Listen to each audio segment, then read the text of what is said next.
Welcome to Rashmi's रसोई। उन्हाळ्याचे दिवस चालू झालेत आणि बाजारात छान अगदी ताज्या कैऱ्या दिसू लागल्यात। कैरी बघितली का सर्वांनाच लोणच्याची आठवण येते, पण वर्षभर टिकणारं लोणचं बनवायला अजून अवकाश आहे, कारण का ते लोणचं नॉर्मली आपण मे महिन्यातच बनवतो, तेव्हाच लोणच्यासाठी त्या कैऱ्या अवेलेबल असतात। पण आता सध्यासाठी आपण आज फोडणीचं गोड आंबट तिखट असं लोणच्याची रेसिपी बघणार आहोत। हे लोणचं 10 ते 15 दिवस फ्रीज मध्ये अगदी व्यवस्थित टिकलं जातं। त्यासाठी हा व्हिडिओ तुम्ही शेवटपर्यंत बघा आणि माझ्या चॅनलला लाईक, शेअर आणि सबस्क्राइब करा। कैरीचं फोडणीचं लोणचं बनवण्यासाठी आपण अर्धा किलो तोतापुरी कैरी घेतली आहे। नंतर थोडीशी कढीपत्त्याची पानं, 8 ते 10 लसणाच्या पाकळ्या, पाव चमचा हिंग, 1 चमचा राई, 1 चमचा जिरं, दालचिनीचा तुकडा घेतला आहे। 200 ग्राम गूळ वापरणार आहोत, पण गूळ आपण कैरीच्या गोडीप्रमाणे कमी जास्त करणार आहोत। नंतर ह्याच्यासाठी या लोणच्यासाठी खास एक मसाला तयार करून घेऊया। त्यामध्ये अर्धा चमचा जिरं, अर्धा चमचा बडीशेप, अर्धा चमचा धणे आणि पाव चमचे मेथी दाणे आहेत। हे भाजून ह्याचं ना जाडसर पूड बनवायची आहे, अशी ही पूड मी बनवून घेतली आहे। नंतर अर्धा चमचा हळद, 1.5 ते 2 चमचे काश्मीरी मिरची पावडर, अर्धा चमचा वेलची पूड आणि चवीप्रमाणे मीठ वापरणार आहोत। ह्या सर्व कैऱ्या आहेत ना स्वच्छ धुवून मी पुसून घेतल्या आहेत। आता आपण ह्याच्या फोडी करून घेऊया। ही तोतापुरी कैरी आहे, त्यामुळे ना मी ह्याचं साल काढत नाही। तुम्हाला हवं असेल तर तुम्ही साल काढून देखील ह्याचं लोणचं बनवू शकता। आता आपल्या गरजेप्रमाणे आपण लहान मोठे ह्याचे पीसेस करून घेऊया। हे बघा, मी असे हे तुकडे करून घेते, कारण का शिजल्यावर कशी ही कैरी थोडी मऊ पडते, म्हणून अशा पद्धतीने सर्व कैऱ्या मी फोडी करून घेते।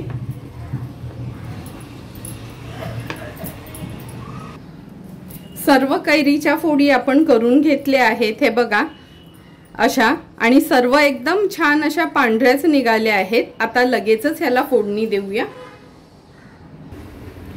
लोणचं बनवण्याकरता आपण गॅसवर ही कढई ठेवली आहे। ह्याच्यामध्ये 2 टेबलस्पून एवढं तेल घेणार आहोत। तेल पण छान गरम झालं आहे। गॅसची फ्लेम मी थोडी लो करून घेते। आता राई घालूया फोडणीला, नंतर जिरं, कढीपत्त्याची पानं, हिंग घालणार आहोत। हिंग आवर्जून घाला ह्या लोणच्यामध्ये। नंतर ज्या 8 ते 10 लसणाच्या पाकळ्या आपण घेतलेल्या त्या मी थोड्या चेचून घेतल्या आहेत।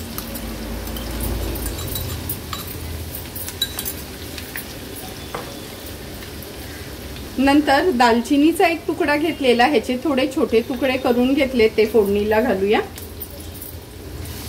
आता व्यवस्थित ही फोडणी आपल्याला शिजवून घ्यायची आहे।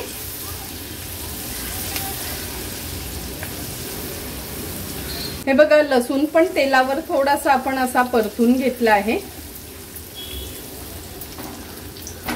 आता आपण ह्याच्यामध्ये हळद घालूया।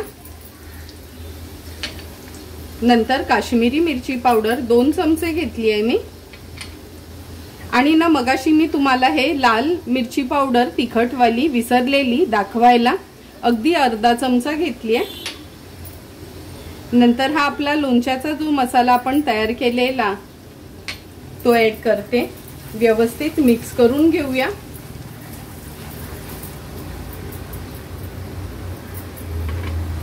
गॅसची फ्लेम अगदी लोवर करून घ्यायची आहे। ह्याच्यामध्ये मी पूर्ण 200 ग्राम गूळ नाही सुरुवातीला घालणार, थोडंसं गूळ हे बघा बाकी ठेवते, म्हणजे एक 20 ते 25 ग्राम गूळ बाकी ठेवला आहे। गूळ पण तेलासोबत छान आपण ह्या मसाल्यात असं मिक्स करून घेऊया।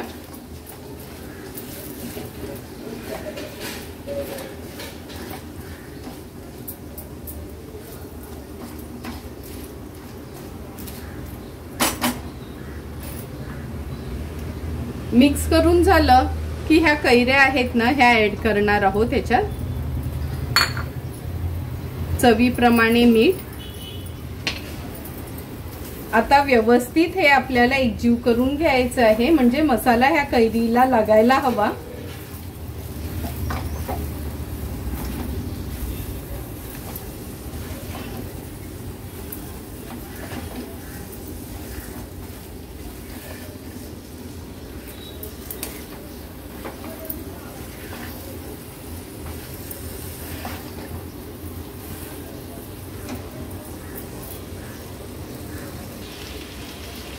हे बघा, कैऱ्या ह्या मसाल्यामध्ये छान आपण परतून घेतले आहेत।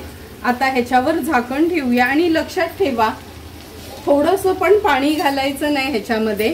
झाकण ठेवून गुळ वितळलं का छान त्याला पाणी पण सुटतं।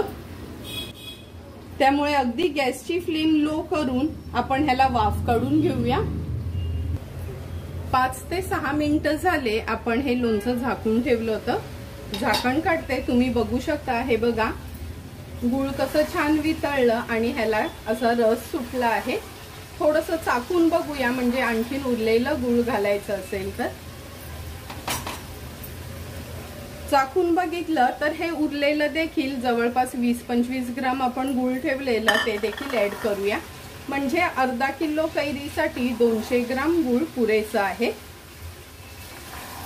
आता व्यवस्थित ह्या कैऱ्या आपल्याला शिजवून घ्यायच्या आहेत। पुन्हा झाकण ठेवते आणि गॅसची फ्लेम लो टू मीडियम वर ठेवते। 7 ते 8 मिनिटं झाली पुन्हा आपण ही कैरी शिजत ठेवलेली। हे बघा किती सुंदर असं आपलं हे फोडणीचं कैरीचं लोणचं तयार झालं आहे आणि त्याला रस पण कसा छान सुटला आहे। आता या स्टेजला आपण गॅसची फ्लेम स्विच ऑफ करणार आहोत आणि ह्याच्यामध्ये अर्धा चमचा वेलची पूड घालायची आहे। वेलची पूड ना आवर्जून घाला ह्या लोणच्यामध्ये, कारण का खूप छान टेस्ट आणि फ्लेवर येतो ह्या लोणच्याला।